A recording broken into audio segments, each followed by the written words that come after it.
सदृश शक्तियों को, देवी और देवताओं को नमन है आप सब में बैठे परमात्मा।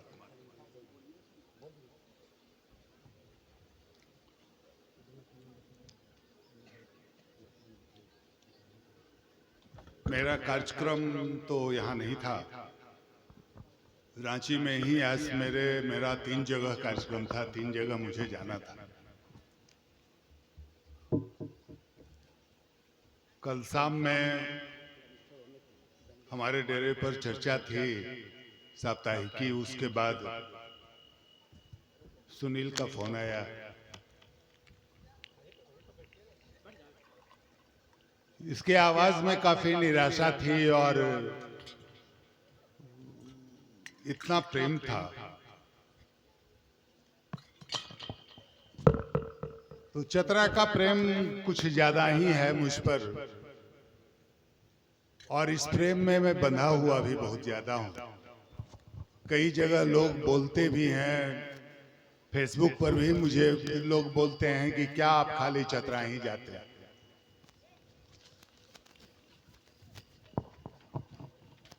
लेकिन आपका प्रेम खींचता है, इसमें कोई दो मत नहीं है। मैं पिछले वर्ष भी यहां आया था। ये जो हम लोग जगह जगह गली गली करते हैं शिव गुरु की चर्चा,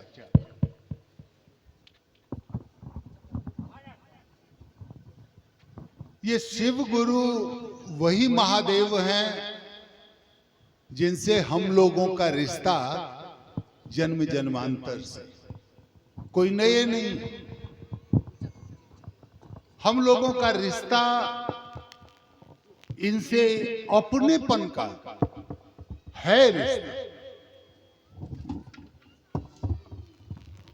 इतना अपनेपन का है कि बाबा कहते हैं उनको।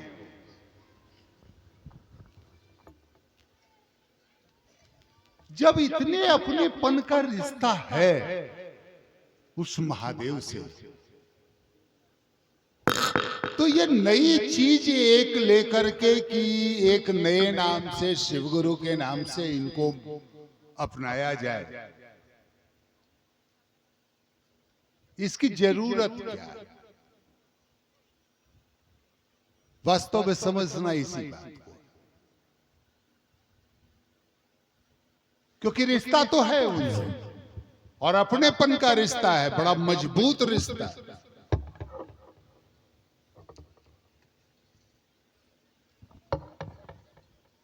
दिक्कत क्या है? हम लोगों को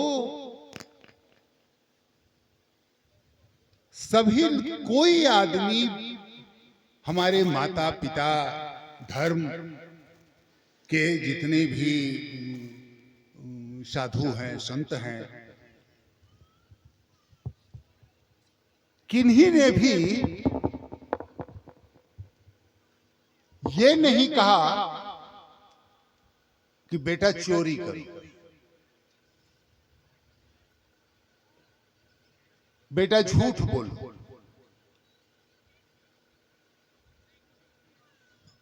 किसी ने पढ़ाया, किसी ने ऐसा कहा?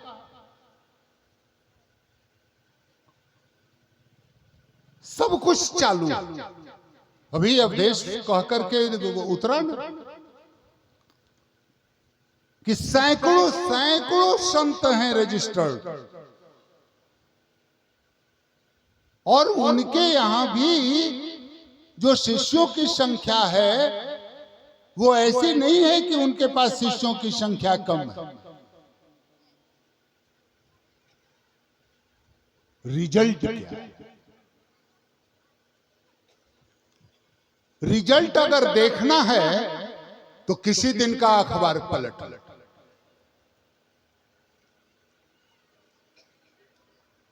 उस अखबार में कोई समाचार मंगल ग्रह, शनि ग्रह का नहीं है, सब हम ही लोगों का समाचार, उन्हीं लोगों का समाचार है जिन्हें कि बचपन से सभी नैतिक बातें सिखाई जा रही हैं, और उसके बाद भी हम लोगों में आदमियत नहीं आई है। सब कुछ रहते हुए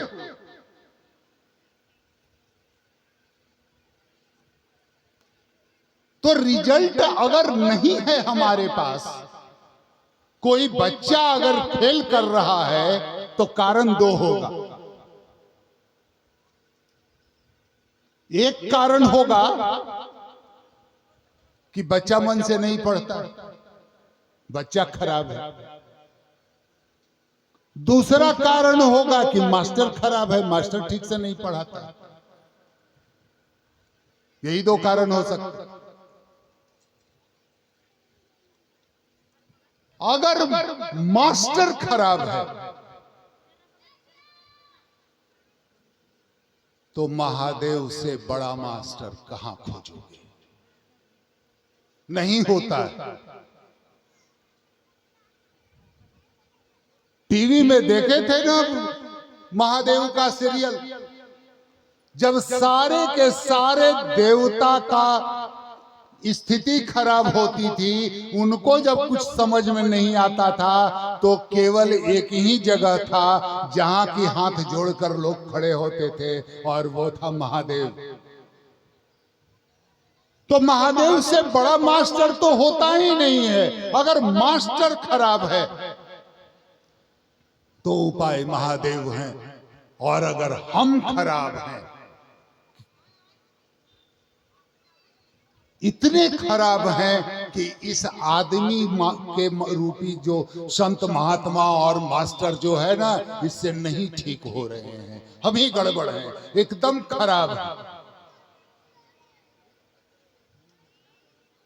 तो अगर हम ही एकदम खराब हैं तो भी एक बात जान लो, निविड़ अंधकार में पड़ी हुई चेतना को शिव बनाने की क्षमता सिर्फ शिव में है। तो भी शिव के अलावा कोई उपाय नहीं है। अगर हम खराब हैं तो भी जरूरत शिव की है। अगर लोग मास्टर खराब है तो भी महादेव से बड़ा मास्टर नहीं मिलेगा। उपाय सिर्फ एक है, इसलिए शिव गुरु की शिष्यता के अलावा कोई विकल्प नहीं है, कोई उपाय हमारे और आपके पास नहीं है। सिर्फ एक उपाय है, उस शिव को अपना बना लो। सोच करके देखो तो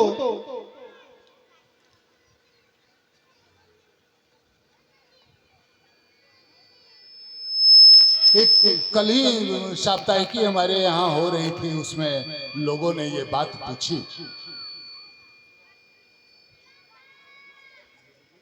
कि हमको अपना गलती कैसे समझ में आए।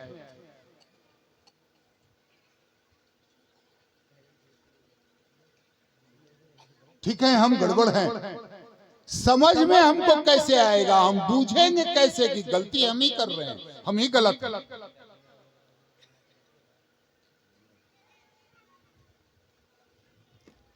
सोच कर देखिए कि कोई आदमी आपके दरवाजे पर लाठी लेकर खड़ा है,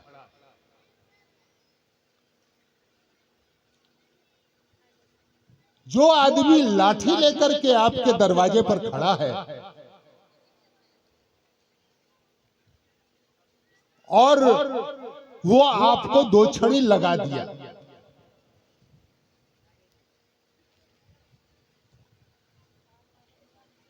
आप क्या करते हैं?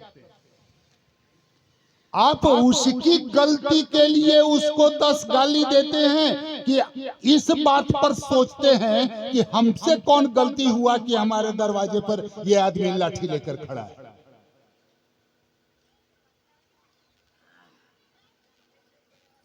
बच्चा को मास्टर जब दो छड़ी मारता है तो मास्टर को बच्चा नहीं कहता है कि मास्टर साहब बहुत बदमाश हैं, मास्टर साहब ने आज हमको दो छड़ी मारा।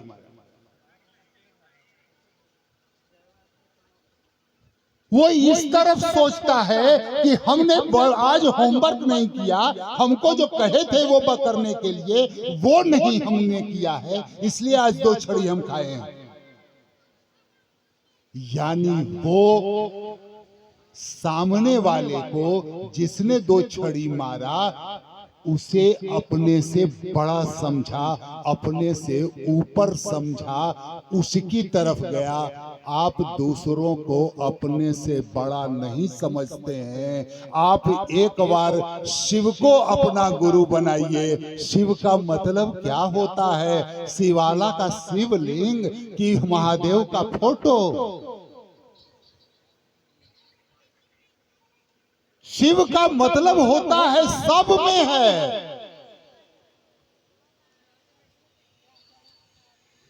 जितने लोग हैं सब में वही शिव है।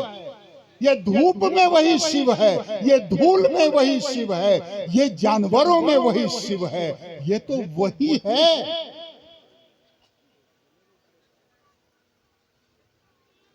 और जब आप सीखने वाले होइएगा तो सीखना जब चाहिएगा, शिष्य जब होइएगा तो सामने वाले में गुरु को देखिएगा तो उसको बड़ा समझिएगा कि छोटा समझिएगा। और जब बड़ा समझिएगा तब वो अगर आपको डांटने के लिए आया है, तब वो आपको लाठी लेकर मारने के लिए भी आया है, तो आप अपनी गलती की तरफ मुड़िएगा। आप ये खोजिएगा हम में क्या कमी रह गई, हम कैसे खराब हो गए जिसके चलते आज ये आदमी आया है हमको लाठी लेकर मारने के लिए। तो शिव शिष्यता का मतलब यह है। शिव शिष्यता का मतलब बाकी जितने भी हैं दूसरे सामने वाले सबको अपने से बड़ा समझने की सुविधा है। सबको उसमें समझना है कि वो सारे के सारे जो हैं वो सब से वही शिव हैं, वही हैं। उनसे हम क्या सीख सकते हैं, क्या सिखा रहे हैं, वो कौन सी गलत चीजें कर रहे हैं और हमको अपने को करना क्या है। शिष्यता का मतलब है अपने को खाली कटोरा कर लेना, अपने को नीचे कर लेना, अपने को निम्न बना लेना, अपने को छोटा बना लेना, अपने को रिक्त बना लेना। क्योंकि रिक्त नहीं होइएगा तो कहीं से कोई ज्ञान नहीं दे सकता है, कोई कुछ भी नहीं दे सकता। तो इसलिए इस शिव को अपना गुरु बना लीजिए। बड़ी आसान विधा भैया ने बता करके गए हैं कि एक ही तो काम करना है बाबू, इस मन को बनाना है चेला।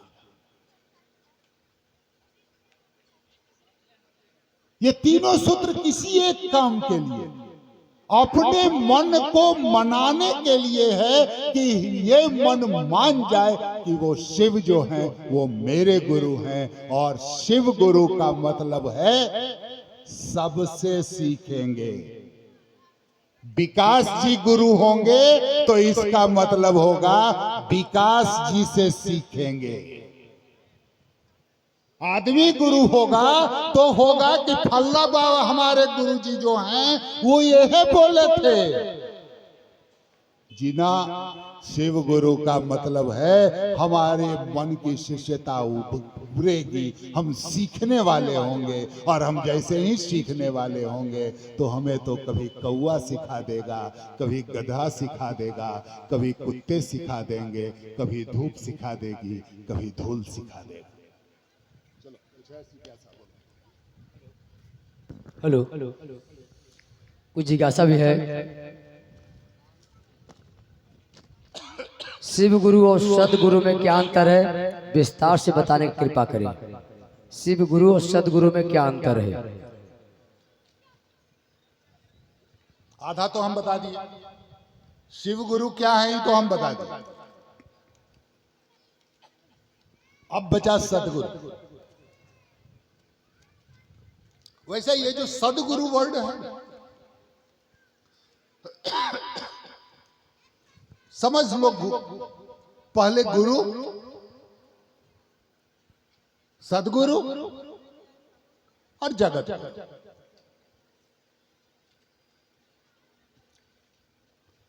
एक आदमी है, उसको मन है कि हम सामने वाले को पटक दें।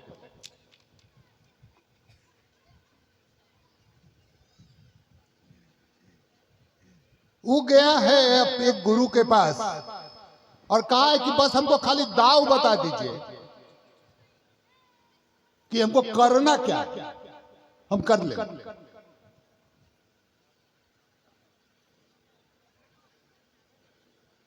केवल हमको बता दीजिए, हम कर लेंगे। यानी उसको स्वयं पर भरोसा है, वो केवल साधन मांग रहा है, हमको करना क्या।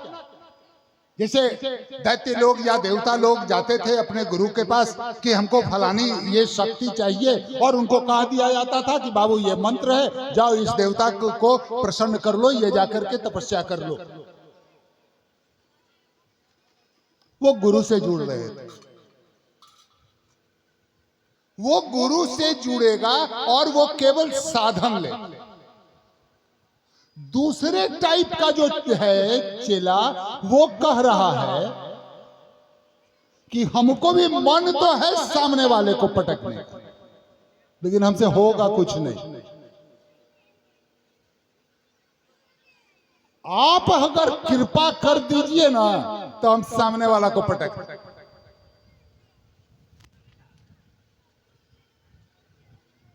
ध्यान देना, सदगुरु फिसल जाएगा, यहीं पर सदगुरु है। वो कह रहा है कि केवल हमको कृपा कर दीजिए आप, हमसे कुछ नहीं हो। हमको आप कहिएगा कि जाके चर्चा करो, ना होगा। हमको जाके कहिएगा कि जाकर करके नमः शिवाय इतना बार जप लो, नहीं होगा हमसे।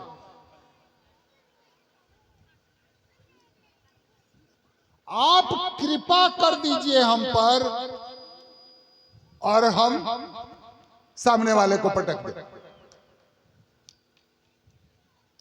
जो केवल अपनी कृपा से जीव से शिव बना दे, उसे सदगुरु कहते हैं।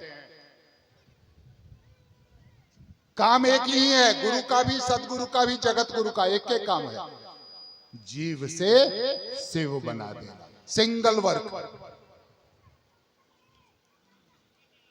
मतलब जीव से शिव का मतलब हम जो धरती के आकर्षण में हैं, ये जीव भाव है। हमको पता चल जाए कि अरे रे रे रे रे, हम ये बूझ रहे हैं कि सब काम करना है कि विकास विकास के नाम से। अरे हम विकास है ये नहीं है। गुरुजी समझा दिए कि हाँ तुम विकास हो, अरे तुम राम हो, तुम शिव हो, तुम ही परमात्मा हो, तुम ही ब्रह्म हो। अब जब हम बुझ गए कि हम ही ब्रह्म हैं, हम ही राम हैं, तो हम विकास नियन काम करेंगे कि राम नियन काम करेंगे।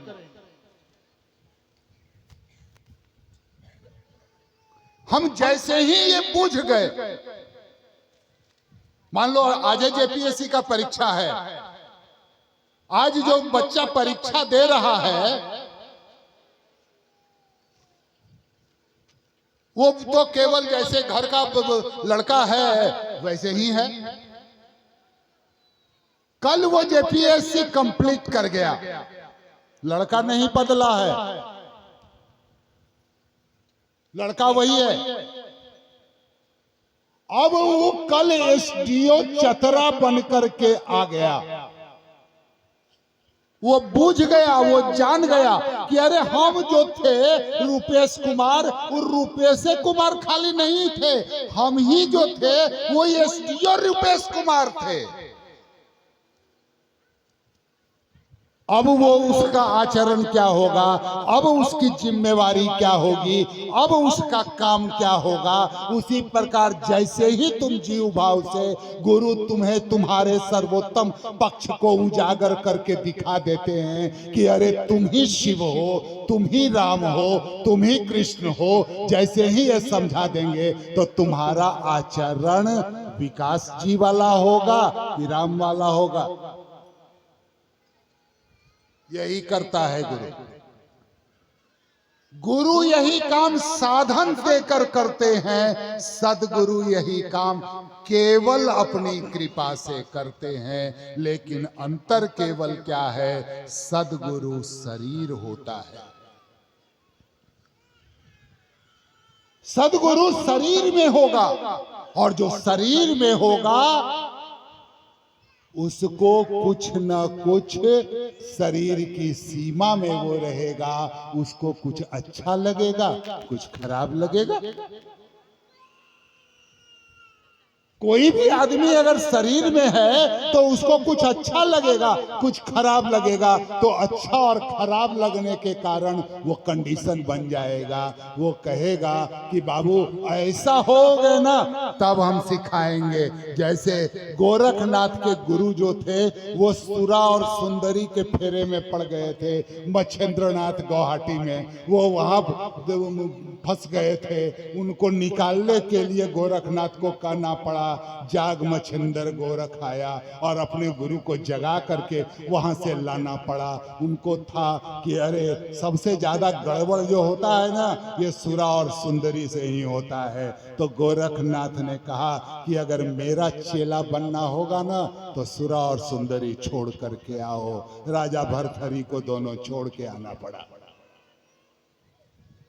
तो सदगुरु जब होगा तो वो कंडीशन लगाएगा। जगत गुरु तो एक ही है। जगत गुरु का मतलब होगा जगत का एक एक व्यक्ति उसे अपना गुरु बना सकता है। उससे जो गुरु से जुड़ने वाला चेला था वो भी जुड़ सकता है। यानी साधन मांगने वाला, उसके लिए महादेव ने कहा जाओ चर्चा करो। सदगुरु से जुड़ने वाला होगा उसके लिए कहा गया जाओ दया मांगो। और कुछ ऐसा भी होगा जो जगत गुरु और सदगुरु दोनों के भी परिधि में नहीं आ रहा है। जिसके मन में जिज्ञासा ही पैदा नहीं हो रहा है आध्यात्म के प्रति, सीखने के प्रति, गुरु से जुड़ने के प्रति, तो गुरु ने कहा समूचे जगत को लगा दिया। हरिंद्रानंद जी के माध्यम से तुम जो कर रहे हो वो दूसरों को करने को कहो। वो अगर नहीं भी आध्यात्म की तरफ मुड़ रहा है, मोड़ो उसे। ये है जगत गुरु का काम। जगत गुरु तीनों तरफ से एक्टिव है। वो गुरु के रूप में भी एक सूत्र आपको दे रहा है, वो सदगुरु के रूप में भी एक सूत्र दे रहा है, और जगत गुरु आपसे चर्चा करा करके सारे लोगों को, उन लोगों को भी एक्टिव कर रहा है जो सदगुरु या जगत गुरु से नहीं जुड़ना चाहते। नेक्स्ट दूसरा क्वेश्चन है, आरती में लिखा है ब्रह्मा विष्णु महेश तीनों एक ही है, तो ब्रह्मा विष्णु भगवान को शिव चर्चा में बखान क्यों नहीं किया था?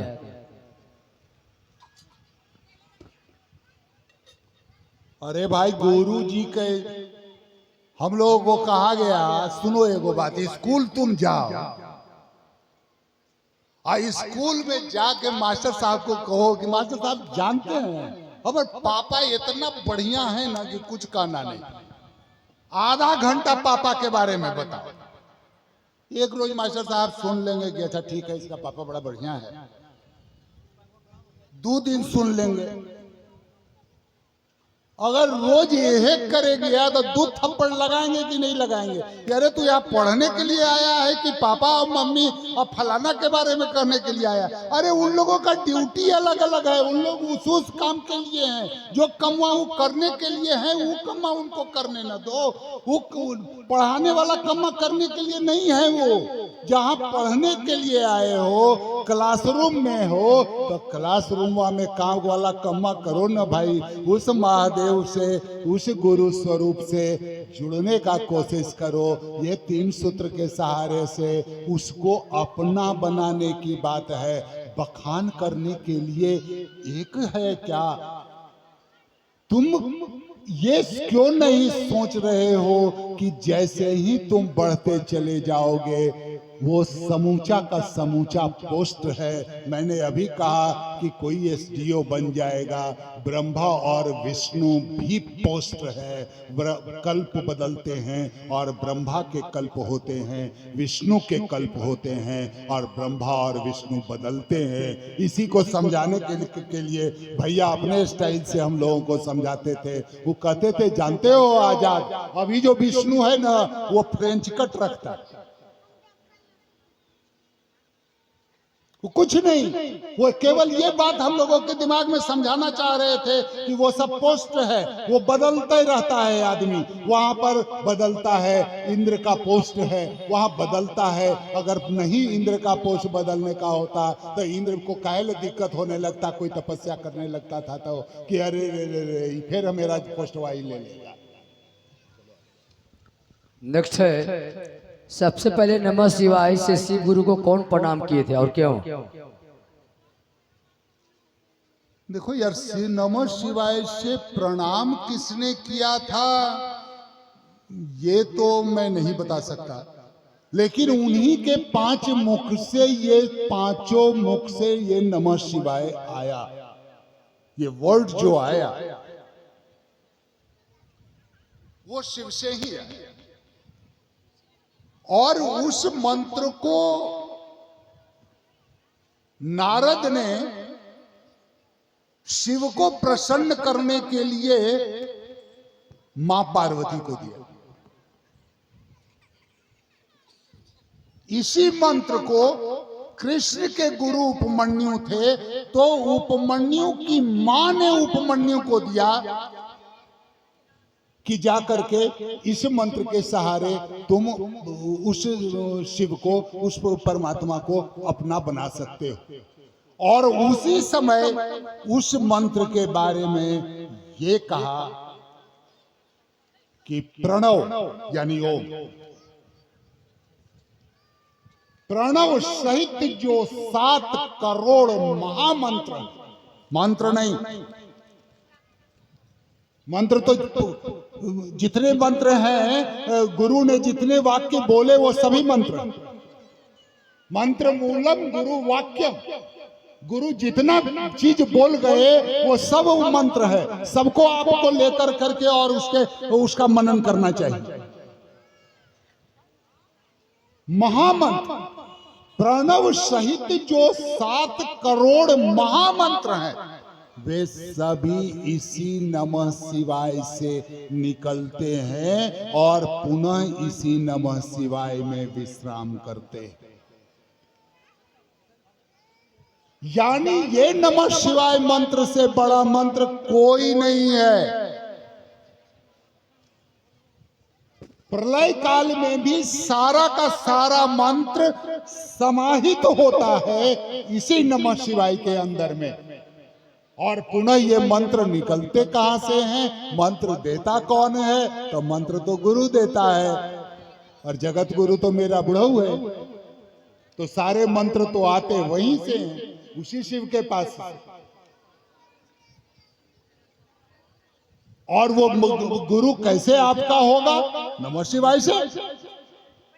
उसको जब प्रणाम कीजिएगा, उसके प्रति जब नमनशील होइएगा, उससे जब लेना चाहिएगा, तब सृष्टि करने के बाद, जब प्रलय के बाद सृष्टि होगी तो वहीं से फिर ज्ञान निश्रित होगा। सारे ज्ञान वहीं से निकलेंगे, सारे मंत्र इसी से निकलेंगे। इसीलिए कहा गया कि सारे के सारे मंत्र, प्रणव सहित जो 7 करोड़ मंत्र हैं, वे इसी नमः शिवाय से निकलते हैं और पुनः इसी नमः शिवाय में विश्राम करते हैं। नेक्स्ट है, जब हम नमन करने के लिए बैठते हैं तब जम्हाई होने लगता है, ऐसा क्यों? यह शुभ है या अशुभ है? जब हम नमन करने के लिए बैठते हैं तब जम्हाई होने लगता है, ऐसा क्यों? शुभ है कि अशुभ है? आप आ रहे हैं अपने गांव बड़ी दिन के बाद, और सामने में एगो चच्चा मिल गए, उनका से लड़ाई रहता है।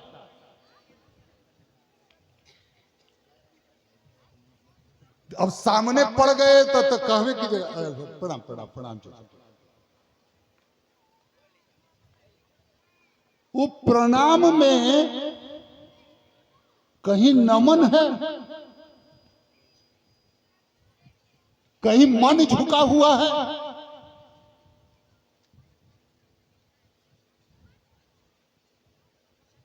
तो ये नमः शिवाय से जो हम और आप प्रणाम कर रहे हैं, वो तब तक नमः शिवाय नहीं होगा जब तक गुरु की दया नहीं होगी और मन ये पकड़ आपको नहीं लेगा कि वो शिव मेरा सबसे बड़ा है, उसको हम प्रणाम करने के लिए चले हैं। अभी तो नमः बीवी, नमः बच्चा, नमः गाड़ी, नमः बंगला, इसमें लगे हुए हैं। नमः शिवाय कहाँ है?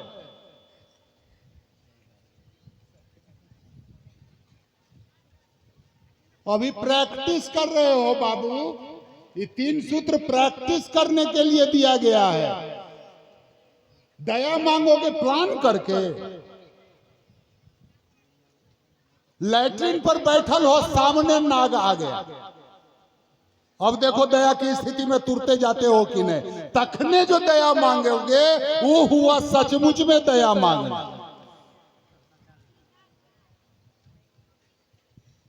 दया की स्थिति में भी दया मांगोगे, प्लान कर करके कि हे शिव आप मेरे गुरु हैं, मैं आपका शिष्य हूं, मुझ पर दया कर दीजिए। ये रटने से दया मंगा रहा है क्या?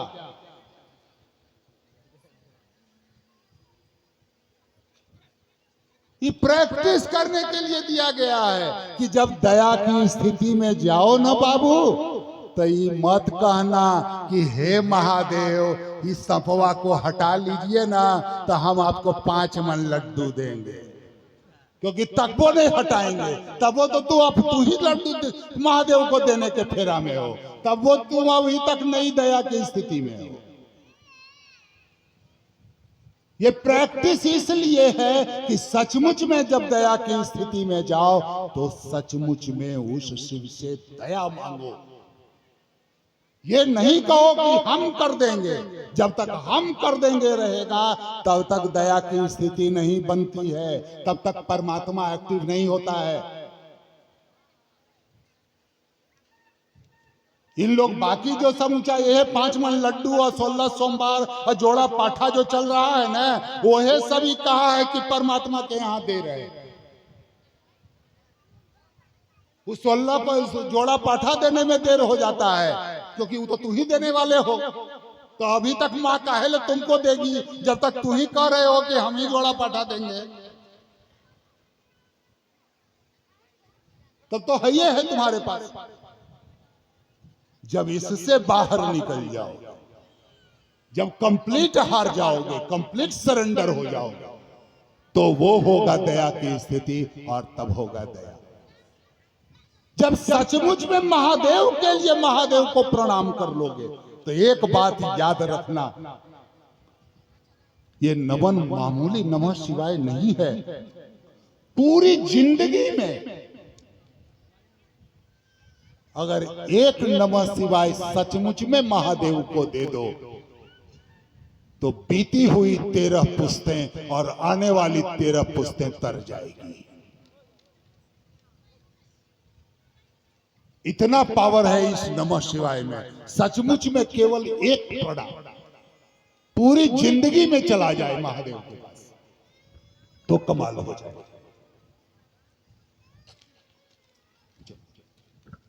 नेक्स्ट मनुष्य पृथ्वी पर आता है तो लेकिन जाना नहीं चाहता, क्यों?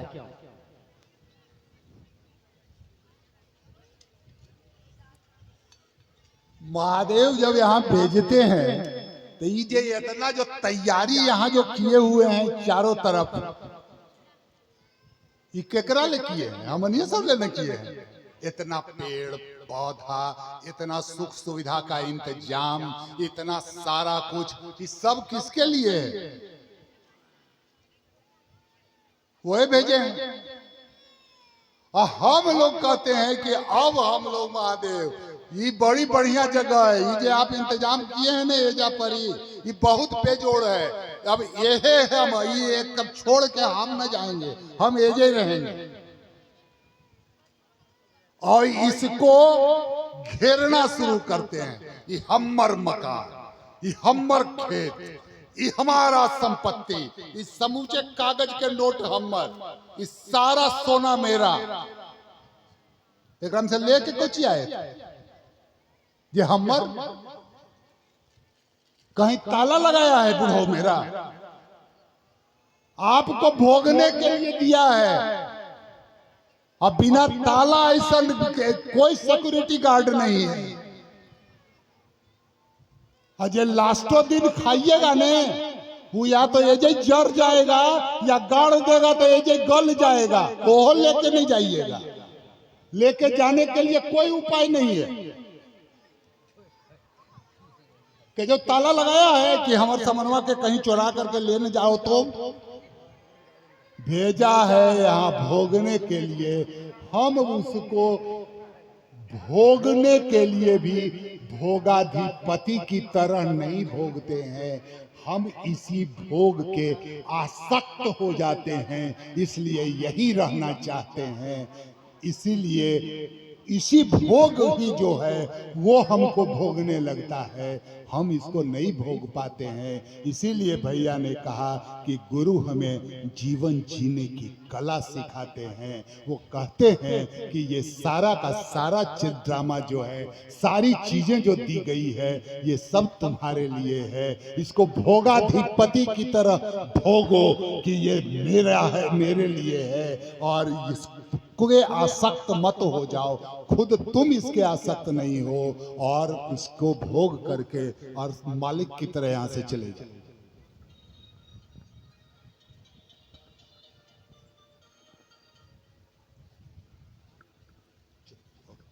नेक्स्ट लास्ट है, जब शिव गुरु को प्रणाम करने से सभी देवताओं खुश हो जाते हैं, तो अपने माता पिता को प्रणाम करने से सास ससुर खुश क्यों नहीं होते? क्या है फिर से? माता पिता को प्रणाम करने से सास ससुर नहीं खुश? जब अपने गुरु को प्रणाम करने से सभी देवताओं खुश हो जाते हैं, तो अपने माता पिता को प्रणाम करने से सास ससुर खुश क्यों नहीं होते? अरे सास ससुर के जान पहले प्रणाम कर लो।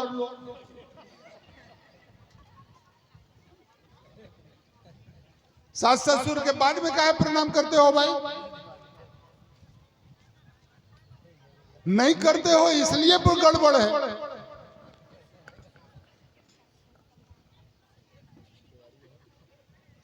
गजब बात है, सोच के देखो तुम कहां से आई। वो बेचारा समूचा का समूचा समूचे बेटा तुमको दे दिया, उस समूचे के समूचे घर तुमको दे दिया, उस समूचे संपत्ति तुमको दे दिया, और तुम सास ससुर के प्रणाम पहले काहे नहीं करोगी?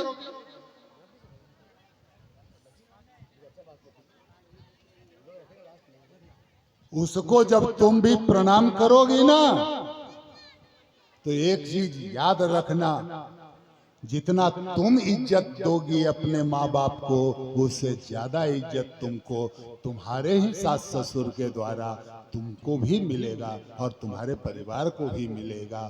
खेला ये है, अपना बनाना सीखो, अपनाना सीखो। जैसे ही अपनाना सीखोगे वैसे ही इस तरह की सारी दुविधाएं खत्म हो जाएगी।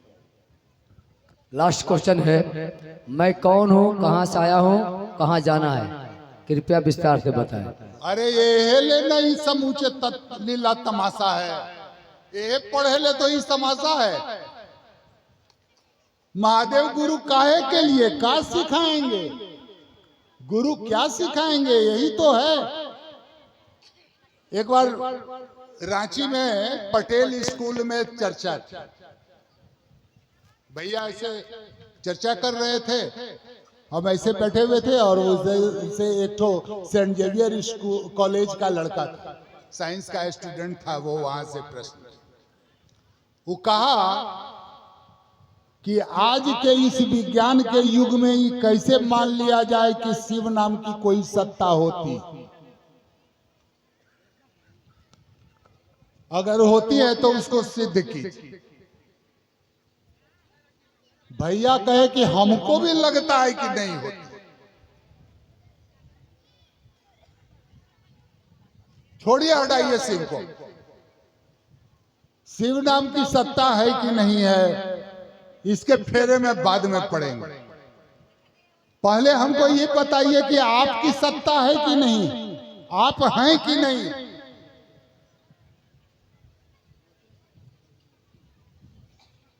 तो दोनों हाथ आपका कट जाता है तब वो आप रहते हैं, दोनों पांव कट जाता है तब वो आप रहते हैं, हृदय बंदर का लगा देते हैं तब वो आप रहते हैं, किडनी दूसरा आदमी के लगा देते हैं तब वो आप रहते हैं। आप कहते हैं कि हमको बाजार जाने का मन नहीं है, यानी मन भी आप नहीं है। तो के हैं आप? जाइए, कौन है, मैं कौन हूं, यही सोच खोज लीजिए, समझ में आ जाएगा कौन है सिर्फ। तो यही पढ़ाई है अध्यात्म की। धर्म और अध्यात्म में यही अंतर है। धर्म क्या है? धर्म है नियम, हमारे जीवन जीने का नियम है, जो जगह और परिस्थिति के अनुसार बदल जाएगा। मान लो कि हम नदी के किनारे वाले लोग हैं, तो सुल्तानगंज से देवघर जाते हैं तो जितना बार बाथरूम जाते हैं उतना बार नहा लेते हैं, क्योंकि पानी उपलब्ध है। मरुभूमि में जो है उसको पिए ले भी एक घोंट पानी नहीं। वो कैसे ही धर्म बनाएगा कि कई बार बाथरूम जाएंगे कई बार नहा लेंगे? वो तो ही धर्म नहीं बना सकता है। वो तो कहेगा हो गए शुद्ध, वो तो इतना ही से शुद्ध हो जाएगा।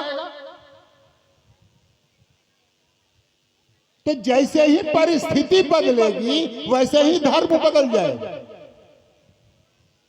ठंडा प्रदेश में यह नियम होगा कि शराब पीना चाहिए। सब चर्च में जाओ तो तुमको शराब मिल जाएगा, क्योंकि वो ठंडा प्रदेश का धर्म वाला है, वहां पर सादे शराब है। गर्म प्रदेश में तो ही नहीं चलेगा। तुम्हारी ही पोस्टिंग सियाचिन ग्लेशियर पर हो जाए और तुम एकदम प्रकांड हो कि हमको कोई शराब दुराब हम तो एकदम नहीं पिएंगे, वहां नहीं पियोगे तो मर जाओ। तो धर्म हम ही लोगों के लिए है, और वो धर्म जगह और परिस्थिति के अनुसार बदल जाए। अध्यात्म मैं कौन हूं इसकी खोज का विज्ञान है, आत्मा का विज्ञान है अध्यात्म। ये नदी के किनारे भी वही रहेगा, मरुभूमि में भी यही रहेगा, भारत में भी प्रश्न यही रहेगा, इंग्लैंड में भी यही रहेगा, अफ्रीका में भी यही रहेगा। मैं कौन हूं, और इसकी खोज का रिजल्ट भी एक ही रहेगा। वो रिजल्ट नहीं बदलेगा। वो खोजोगे तो भी पता चलेगा कि मैं कौन हूं से ककहरा शुरू होता है अध्यात्म का, और अहम ब्रह्मास्मि की समझ पर खत्म होता है।